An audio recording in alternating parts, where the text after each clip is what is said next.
Alright, and we are back for more brutal-based Wolfenstein 3D. As I was mentioning in the previous episode, coming back to Wolfenstein 3D, the original, is somewhat difficult. But then again, I was thinking after I recorded that episode, maybe I just wasn't in the right kind of mood. This, of course, is your basic Brutal Doom style of gameplay, but the level design is still very much Wolfenstein. And these levels still work. This is just a very fun, I almost like to call it an autonomic game. You play it without really thinking about it. Or at least I do.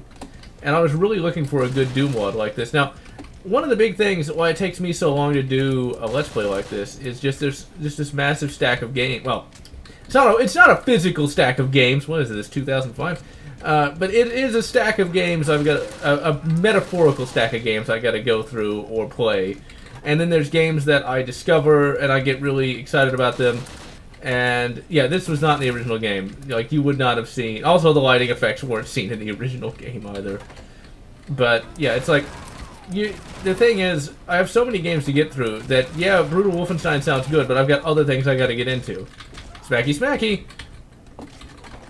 Let's see, where was I? So yeah, that's why it takes me so long to get to it. Like with Brutal Doom, I was recommended that all throughout 2012, and then I finally got to it. I think in 2013. That's just because you have real life to worry about. You got other games you got to worry about. So it's like whenever people recommend me to play stuff, I hear it, I see it, but I can't get to it because I'm just one man.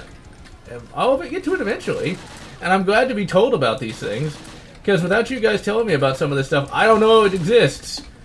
Like, I'm pretty knowledgeable when it comes to like certain game mods, but I can't know everything out there.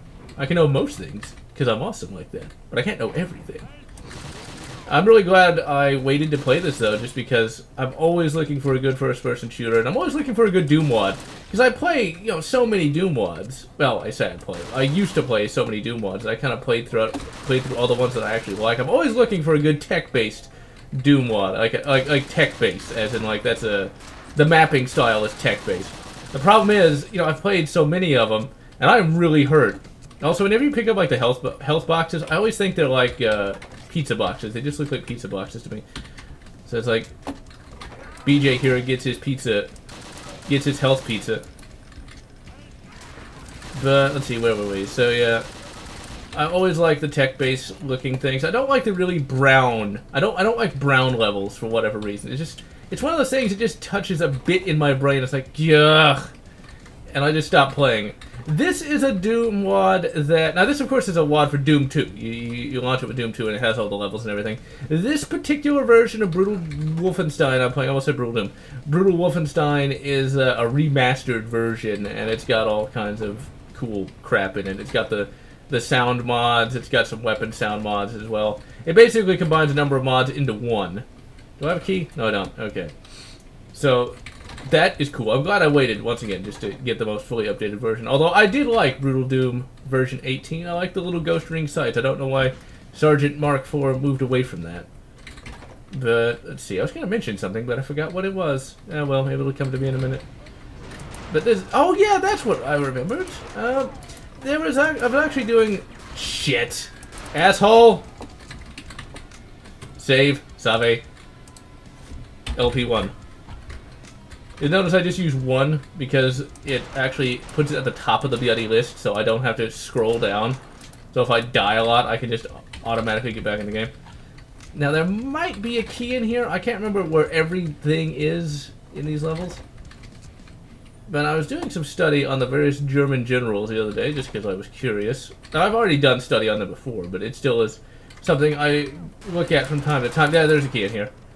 And there actually was a guy whose name was spelled remarkably like Blaskowitz. It was Johann Blaskowitz. I'm pretty sure I'm butchering the pronunciation. From the base articles that I've read, he wasn't that bad of a guy. He even spoke out against a lot of the atrocities. And ultimately ended up killing himself. So yeah, pretty tragic story there. Well, provided he actually was as good as the article made him out to be. He actually got dismissed for complaining that, maybe we shouldn't be massacring all these civilians. Maybe that's a bad thing. So it's kind of interesting if the real-life Blaskowitz was actually as good as this video game character. it could be all complete bollocks, but we don't know. We just do not know. Or I don't know. I need to actually study an actual biography on the guy. But if true, that is cool. Because, like, you see somebody with a similar name as the video game, oh yeah, he's a complete asshole.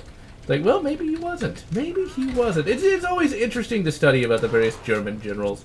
Because, of course, you know, they wrote their the ones that survived wrote their memoirs and stuff like that. And the problem with memoirs is everyone tries to make themselves out to look like second only to Jesus. Although some don't. Some do and some don't. Ultimately, I am GeneralLotz, encouraging you to look up Johann Blaskowitz and see if he actually is as good as some of his articles make him out to be. But for now, I am GeneralLotz, and I know I'm as good as I make myself out to be. Whatever makes you happy.